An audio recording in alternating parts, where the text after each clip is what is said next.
안녕하세요. 단협병의 근거 기반 교육 자료를 발표해 보도록 하겠습니다. 먼저 목차입니다. 첫 번째로 단협병이란, 두 번째로 단협병의 분류, 진단 기준, 세 번째로 단협병의 증상, 네 번째로 단협병의 합병증에 대해서 알아보도록 하겠습니다. 단협병이란, 단협병은 인슐린이라는 호르몬이 부족하거나 제대로 작용하지 못해 적절하게 이용되지 못한 포도당이 혈액 안에 쌓이는 고혈당을 공통 형상으로 하는 대사이상 질환입니다. 당화 혈색소, 혈액의 적혈구를 구성하는 혈색소에 포도당이 붙어있는 상태를 말합니다. 단뇨병의 혈당 조절 지표로서 만성 합병증 및 심혈관 합병증 발생과 밀접한 연관성이 입증되어 단뇨병의 관리에 중요한 역할을 하고 있습니다. 혈당, 정상인의 혈액에서 대부분의 포도당으로 공복시 농도는 70에서 99이고 식후 혈당은 공복시보다 20에서 60 정도 증가하게 됩니다. 단뇨병의 분류 및 진단 기준에서 단뇨병의 분류입니다. 제1형 단뇨병, 췌장의 베타세포 파괴로 인한 인슐린 결핍이 원인입니다. 제2형 단뇨병, 인슐린 저항성과 상대적인 인슐린 분비량 부족을 특징으로 하는 우리나라 단뇨병 환자의 대부분을 차지하고 있습니다. 임신성 단뇨병, 임신 중에 발생하는 가장 흔한 내과적 합병증 중 하나로 임신성 고혈압, 분만시 혈압 손상, 난산, 산모의 단뇨병 발생과 관련이 있고 거대화, 신생아 저혈당, 신생아 골절 및 신경 손상 등 주상기 합병증을 유발하여 장기적으로 자녀의 비만과 당뇨병의 위험을 증가시킨다고 알려져 있습니다. 기타 당뇨병, 제1형, 제2형 당뇨병 및 임신성 당뇨병에 해당되지 않는 다양한 원인으로 인한 2차성 당뇨병입니다. 췌장염, 췌장 절제술후 상태와 같은 췌장 외분비 장애, 갑상선 기능 항진증, 쿠싱 증후군과 같은 내분비 질환, 스테로이드와 일부 항정신병 약제와 같은 약물에 의한 발생 등이 있으며 간염, 간경화 같은 간질환에서도 고혈당이 흔하게 발생합니다. 당뇨병의 진단 기준입니다. 8시간 이상 금식한 공복 상태의 정상 혈당 기준은 99 이하입니다. 공복 혈당 장애는 100에서 125 사이이며 당뇨병 진단 기준은 126 이상으로 하고 있습니다. 인슐린 분비 능력을 보다 정확하게 측정하기 위해 30분, 60분, 90분 등의 추가적인 검사가 필요할 수 있습니다. 임신성 당뇨병의 진단 기준에는 첫 산전 방문 시에 발견되는 당뇨병은 임신성 당뇨병이 아닌 기왕의 당뇨병으로 진단합니다. 선별 검사로는 경구당부화 검사를 시행하며 이는 1단계 혹은 2단계 접근법을 통해 진행됩니다. 1단계 접근법은 임신 24, 28주 기간에 2시간 75g 경구당 부하 검사를 하는 것입니다. 8시간 이상 금식한 공복혈당의 혈당 92 이상, 1시간 혈당 180 이상, 2시간 혈당 153 이상 중 하나만 해당되어도 임신성 당뇨병으로 진단합니다.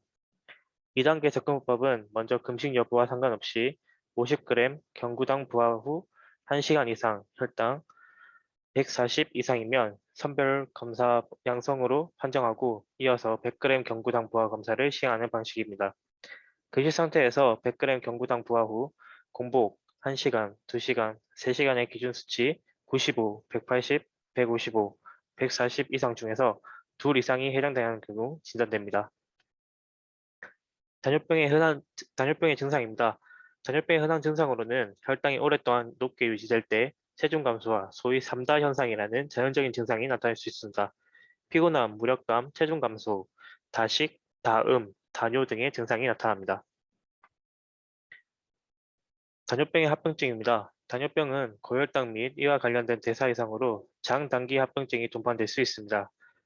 환자에서 흔하게 발생하는 장기 합병증으로는 침범 혈관의 크기에 따라 대혈관 합병증과 미세혈관 합병증으로 구분할 수 있습니다. 대혈관 합병증의 대표적인 질환에는 심혈관 질환이며 미세혈관 합병증으로는 단뇨병성 신증, 단뇨병성 망막병증, 단뇨병성 신경병증으로 분류할 수 있습니다. 특히 장기 합병증인 심혈관 질환, 단뇨병성 신증, 망막병증, 신경병증 등은 사망률을 높일 뿐만 아니라 심각한 장애를 발생시킬 수 있으므로 이에 대한 적절한 예방과 관리가 필요합니다. 당뇨병의 합병증을 간단한 그림으로 먼저 살펴보겠습니다.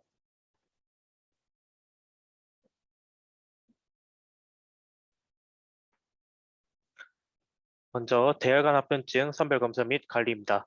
증상으로 간선동맥 질환, 초기 증상은 흉통 및 호흡 곤란 등이며 특히 운동 시에 악화됩니다. 질환이 진행하면 빈도가 잦아지고 증상의 강도도 심해지는 것을 특징으로 합니다. 뇌졸중과 일가성 뇌혈련, 초기 증상은 어지러움, 운동 및 언어장애, 경미한 감각마비가 생길 수 있으며 진행될 경우 장애 지속, 의식 소실 등이 나타날 수 있습니다.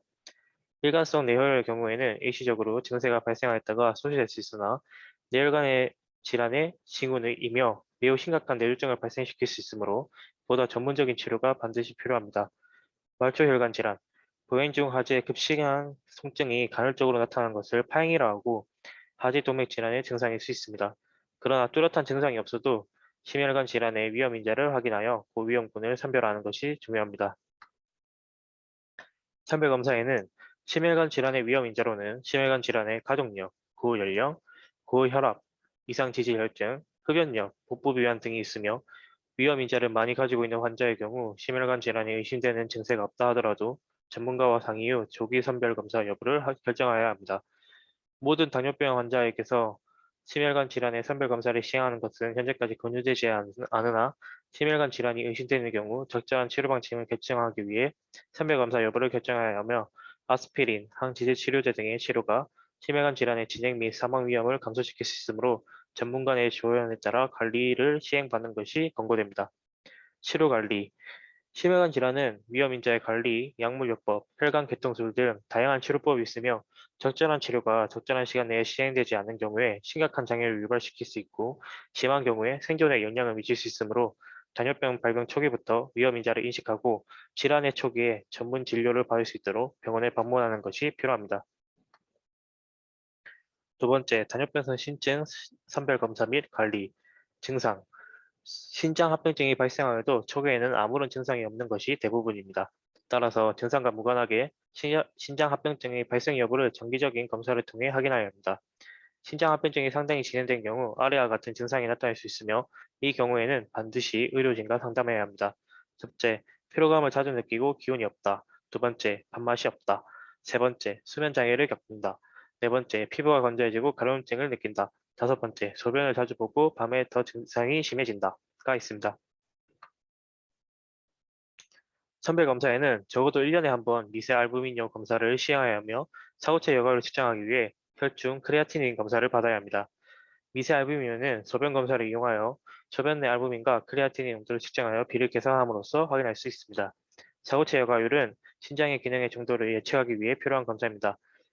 혈액 검사를 통해 혈액 내 크레아틴을 측정함으로써 확인할 수 있습니다. 사고체 여과를 계산하면 신장이 어느 정도 기능을 하고 있는지를 알 수 있습니다. 관리에서 목표 혈압은 수축기 혈압의 140, 이항기 혈압의 90 미만을 목표로 조절해야 하며 항고혈압제 사용에 따른 부작용 및 이상 소견이 발생할 수 있으므로 이에 대한 관리가 필요합니다. 관리에서 당뇨병성 신증의 진행 경과 확인 및 부작용 등의 추적 관찰을 위하여 정기적인 소변 검사 및 혈액 검사를 병행하여 치료 반응을 확인하는 것이 필요합니다. 혈당 조절과 혈압 관리 이외에 당뇨병성 신증 환자에게서는 단백질 섭취를 제한하는 것이 필요합니다. 고단백 식이가 신증의 진행을 악화시킬 수 있으므로 일일 단백 섭취량을 kg당 0.8에서 1g으로 저단백 식이를 병행하는 것이 진행 예방에 도움이 될 수 있으나 과도한 식이 조절에 의해 영양 결핍증이 발생할 수 있으므로 전문가와 상의하는 것이 바람직합니다. 여러 가지 조절에도 불구하고 신장 기능이 급격히 감소하거나 약제에 의한 부작용이 나타나는 경우 여러 가지 항고혈압제 약제의 사용에도 불구하고 목표 혈압에 도달하지 못하는 경우에는 상급 기관의 진료를 고려해야 합니다. 세 번째로 당뇨병성 망막병증 선별검사 및 관리를 알아보도록 하겠습니다. 증상으로는 당뇨병성 망막증은 상당히 진행되기 전까지 아무런 증상이 없는 경우가 대부분입니다. 따라서 정기적인 검사를 통해 합병증 여부나 진행 사항을 평가해야 합니다. 합병증이 어느 정도 진행된 경우 시력장애가 올 수 있고 더욱 진행하면 망막병 내 심각한 출혈에 의해 영구적인 실명이 올 수도 있습니다. 망막병증에 대해 레이저 강응구술이 시력 상실의 위험을 감소시키므로 적극적 선별 검사가 필요합니다. 선별 검사에는 망막의 병변을 확인하기 위해서 산동 안저 검사가 필요하므로 당뇨병이 처음 진단된 후부터 매년 안저 검사가 포함된 선별 검사가 권장됩니다. 안저 검사는 망막의 병변 및 변화를 확인할 수 있습니다.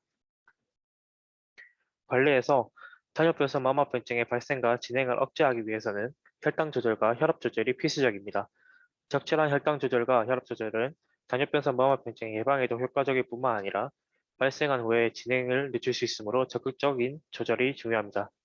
증식성 마모병증과 황반변성이 동반된 경우 레이저 강응고술이 시력 손상을 늦출 수 있으므로 마모병증이 확인되면 안과 의사의 장기적인 추적 관찰이 요구됩니다. 네 번째로 당뇨병성 신경병증 선별검사 및 관리를 알아보도록 하겠습니다. 증상으로는 신경이 손상되면 아무런 자극이 없는 상태에서도 저리고 따갑거나 화끈거리는 이상 감각이나 쑤시고 찌르는 듯한 통증을 흔히 느끼며 옷깃이 스치는 정도의 작은 접촉에도 혹은 차가운 물에 닿기만 해도 심각한 통증을 느낄 수 있습니다. 신경 손상이 더욱 심해지면 오히려 아무 감각을 느끼지 못하는 경우도 발생할 수 있습니다. 당뇨병성 신경변증은 혈당 조절이 잘 안 될수록 당뇨병의 유병 기간이 길수록 잘 발생합니다. 당뇨병성 신경변증은 몸의 여러 곳에 증상이 나타날 수 있습니다. 특히 발가락, 발, 다리, 손, 팔과 같은 말초신경에 가장 빈번하게 나타나며 이를 당뇨병성 말초신경병증이라고 합니다. 통증, 저림 증세, 그리고 감각의 저하 등이 동반될 수 있습니다. 선별검사로는 신경학적 검사와 진동감각, 열감각, 건반사, 감각기능의 측정 등이 시행될 수 있고 심박동수 측정, 기립 및 운동 시 심박동수 측정, 혈압의 변이 정도 측정 등 다양한 검사를 이용하여 말초신경병증과 자율신경병증의 선별검사를 시행할 수 있습니다. 증상이나 징후가 비특이적인 경우에는 정기 생리학적 검사법이 필요할 수 있습니다. 관리에서 당뇨병성 신경변제가 동반된 당뇨병성 족부 병변의 위험이 높은 경우에 적절한 발관리가 필수적입니다. 당뇨병성 신경변증에 대한 증상으로는 통증, 저림 증세 등의 증상을 완화시키기 위하여 다양한 종류의 약물요법을 시행할 수 있습니다. 비교적 안전한 약제부터 신경마약성 진통제까지도 이용할 수 있으므로 각각의 약제에 대한 부작용 및 금기사항에 대한 관리가 필수적이며 약제의 투여 시에는 반드시 의사와의 상담 및 추적 관찰이 필요합니다. 이만으로 당뇨병의 근거 기반 교육자료 발표를 마치겠습니다. 감사합니다.